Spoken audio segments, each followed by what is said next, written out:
శుక్లాంబరధరం విష్ణుం శశివర్ణం చతుర్భుజం ప్రసన్నవదనం ధ్యాయేత్ సర్వవిఘ్నోపశాంతయే. ఓం గం గణపతయే నమః. ఓం శ్రీమాత్రే నమః. ఓం శ్రీ గురుభ్యో నమః.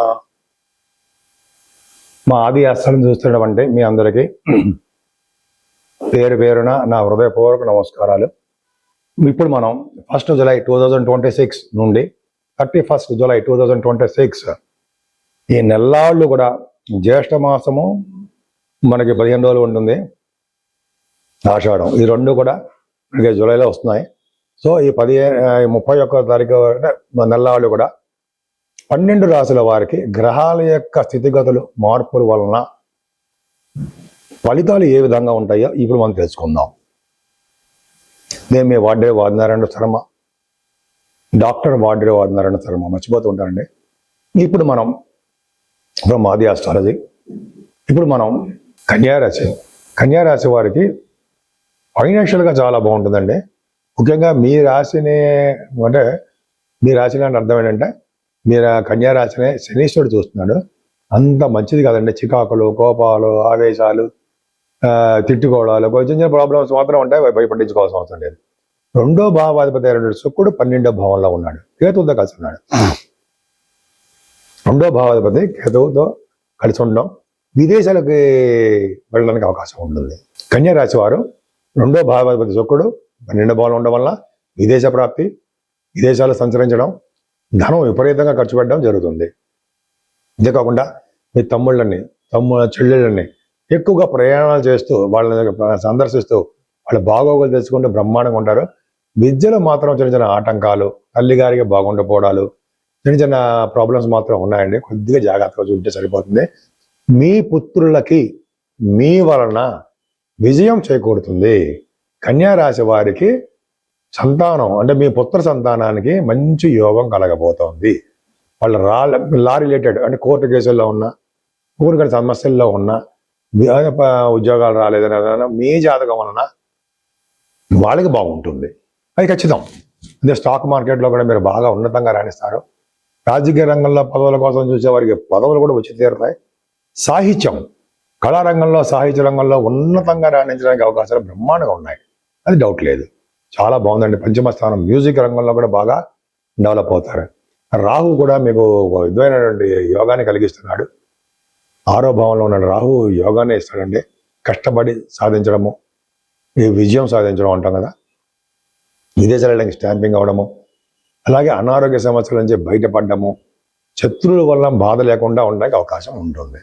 ఏదైనా 7వ స్థాన శని భార్యాభర్తను దూరం చేయడం, అంటే 6వ ఇంటి వాడు 7వ ఇంట్లో ఉన్నాడు కదా, దూరం చేసేస్తూ ఉంటాడు భార్యాభర్తల్ని. లేదా భార్యాభర్తలు కొద్దిగా ఎడబాటుగా ఉండడం జరుగుతూ ఉంటుంది. సకాలంలో పెళ్లి కాకపోవడం జరుగుతుంది. సకాలంలో పెళ్లి కాకుండా ఉండడానికి అవకాశాలు ఉన్నాయి. 7వ స్థానం శని ఉండడం వలన ఒక విధంగా భార్యాభర్తల యొక్క అండర్స్టాండింగ్ లోపాలు ఉంటాయి. జాగ్రత్తగా కూడా సరిపోతుంది. కానీ గురుదృష్టి ఉంది కాబట్టి ఏ ప్రాబ్లం లేకుండా పర్ఫెక్ట్గానే ఉంటారు. కుజుడి ప్రభావం బాగుందండి. అష్టమాధిపతి 9వ భావంలో ఉన్నాడు. అంటే 9వ భావం చెడగొడతాడం కాదు, భాగ్యస్థానంలో ఉన్న కుజుడు ఉన్నాడు. అంటే ఏంటంటే మీ రాశికి అంటే అర్థమైపో ఉంటుంది కదా మీకు. 9వ హౌస్ లార్డ్ మీకు బాగున్నాడు. ఆయన మీకు 9వ హౌస్ లార్డ్ బాగున్నాడు. 9వ హౌస్ లార్డ్ శుక్రుడు 12వ భావంలో ఉన్నాడు. 9వ హౌస్లో కుజుడు ఉన్నాడు. ఫారిన్ కంట్రీస్ వెళ్తారు, అదొక యోగం. ఫారిన్ కంట్రీస్ వెళ్ళడానికి అవకాశాలు ఎక్కువ ఉంటాయి. కుజుడు వలన వ్యాపారాలు, ఇంటర్నేషనల్ ట్రేడింగ్ వ్యాపారాలు, అలాగే ఉన్నతమైన విద్య, రియల్ ఎస్టేట్ రంగంలో బాగా డబ్బు సంపాదించుకోవడాలు పర్ఫెక్ట్గా ఉంటాయి.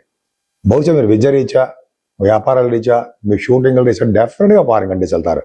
ద్వితీయ భావాన్ని 12వ ఇంట్లో ఉండడం, 9వ ఇంటి వాడు 12వ ఇంట్లో కారణమే విదేశాలు వెళ్తారు. 10వ భావంలో రవి బుధులు ఉండడం వలన మీరు చేస్తున్న ఉద్యోగంలో మార్పులు వస్తాయి. గవర్నమెంట్ సంబంధించిన ఉద్యోగస్తులకి బాగా డెవలప్మెంట్స్ ఉంటాయి, డబ్బులు అధికంగా వస్తాయి. సాఫ్ట్వేర్ రంగ ఉద్యోగస్తులకి పర్ఫెక్ట్గా బాగుంటుంది. లాభంలో రవి బుధ కొంచెం ఎక్కువలు ఉన్నారు. రవి బుధులు అంటే బుధాదిత్యోగం కాదనుకోండి. రవి బుధులు 11వ భావం ఉండడం వలన అమితమైన ధనప్రాప్తి, గురుడు కూడా ఉండడం, శుక్రుడు కూడా ఉండడం వలన విశేషమైన ధన సంపాదన బాగా ఉంటాయి. ఏ వ్యాపారం చేసినా సరే ఆ వ్యాపారంలో అమితంగా డబ్బు సంపాదించుకోవడానికి అవకాశాలు ఉన్నాయి. శుక్రకేతుల వలన మీకు తీర్థయాత్రలు, దైవ దర్శనాలు, డబ్బులు ఖర్చు అయిపోతూ ఉండాలి. విదేశీ పర్యటన చేయడం ఖాయమే. నేను మీ డాక్టర్ వాడ్రే వాదినారాయణ శర్మ. మీకు మీకు మీ జాతకాలు తెలుసుకోవాలనుకుంటే ప్రతిసారి చెప్పినట్టుగానే date of birth, time of birth, place of birth కావాలండి. ఖచ్చితంగా మనం రిజల్ట్స్ వచ్చేట్టుగా చేయొచ్చు. మీ కాల్స్ నేనే లిఫ్ట్ చేస్తూ ఉంటాను, లేదా మీరు వాట్సాప్ మెసేజ్లు పెడుతూ ఉండండి. ఎందుకంటే నేను షూట్స్లో ఉన్నప్పుడు చేస్తూ ఉంటాను. వేరే వాళ్ళు ఎవరో కూడా మన దగ్గర ఏం పని చేయరు, ఉండరు. ఎందుకంటే డైరెక్ట్ కాంటాక్ట్ ఉండాలని చెప్పి నా ఉద్దేశము. మీరు చెప్పేటువంటి ప్రాబ్లమ్స్ ఏమైనా ఉంటే డైరెక్ట్గా వినొచ్చు. కాబట్టి ఒకవేళ కొన్ని సందర్భాల్లో మా మిస్సెస్ గారు లిఫ్ట్ చేస్తారు, అంత ప్రాబ్లం లేదు.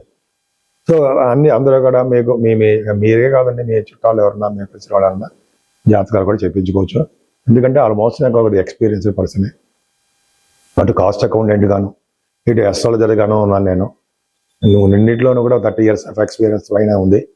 34 సంవత్సరాలు అకౌంట్స్లోను, 36 సంవత్సరాలు దీంట్లోనూ ఉన్నాను. రెండిట్లో ఎలా ఉన్నామంటే, నేను జాబ్ చేస్తున్నప్పుడే ఈ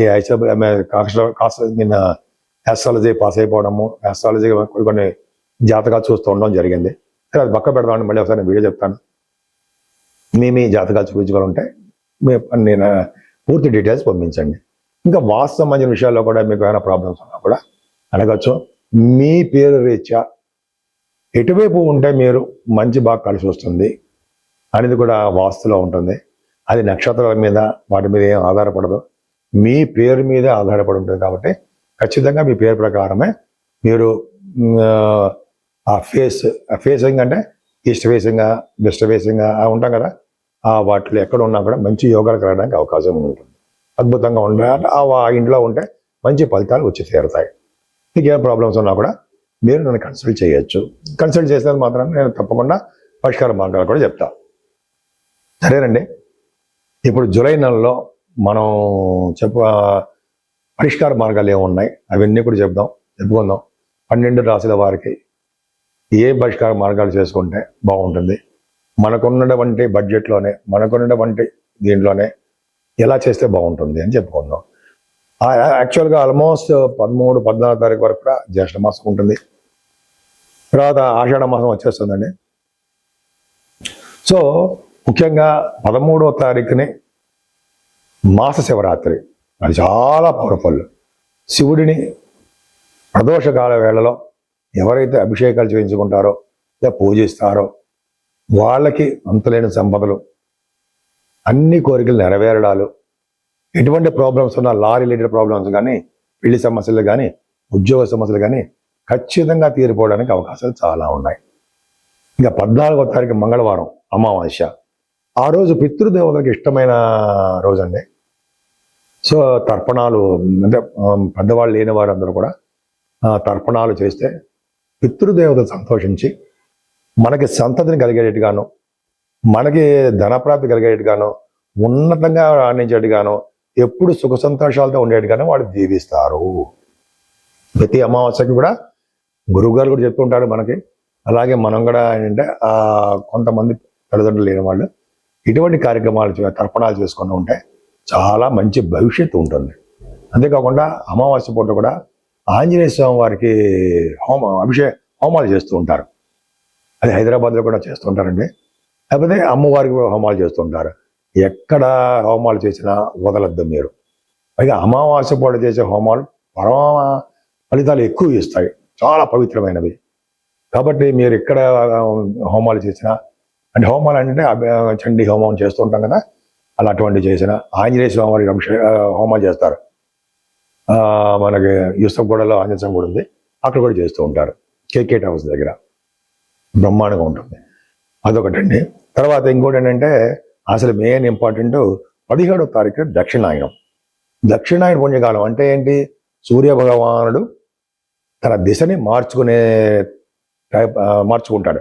అంటే దిశను మార్చుకోవడం అంటే కర్కాటక రాశిలో రవి ప్రవేశిస్తే దక్షిణాయన పుణ్యకాలం అని, మకర రాశిలో ప్రవేశిస్తే ఉత్తరాయణ పుణ్యకాలం అని అంటాం.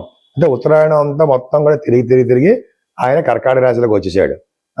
సూర్య భగవానుడు 17వ తారీఖున వచ్చేస్తున్నాడు. అంటే అక్కడి నుంచి మనకి దక్షిణాయనం పెరుగుతూ ఉంటుంది.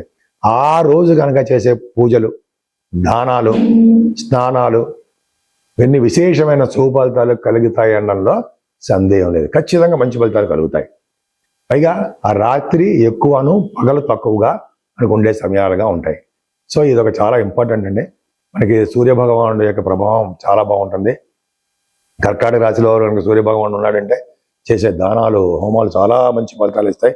ఆ తర్వాత పౌర్ణమి కూడా వస్తుంది. పౌర్ణమి పూట చేసే ఫలితాలు, అమావాస్య పౌర్ణమి పూట అమ్మవారు పూజించడాలు అద్భుతమైన ఫలితాలు ఉంటాయి. ఏదేమైనా మీకు ఇష్టమైన దేవుడిని, శివుడి అభిషేకాలు, విష్ణుమూర్తి పూజలు, అమ్మవారి యొక్క దర్శనాలు చేసుకోవడం వలన అన్ని శుభాలు కలగడానికి అవకాశాలు ఉన్నాయి. పైగా కాలసర్ప దోషం నుంచి తప్పించుకోవడానికి కూడా మనకి అవకాశాలు బాగుంటాయి. అందరికీ శుభాలు జరగడానికి అవకాశాలు ఉన్నాయి.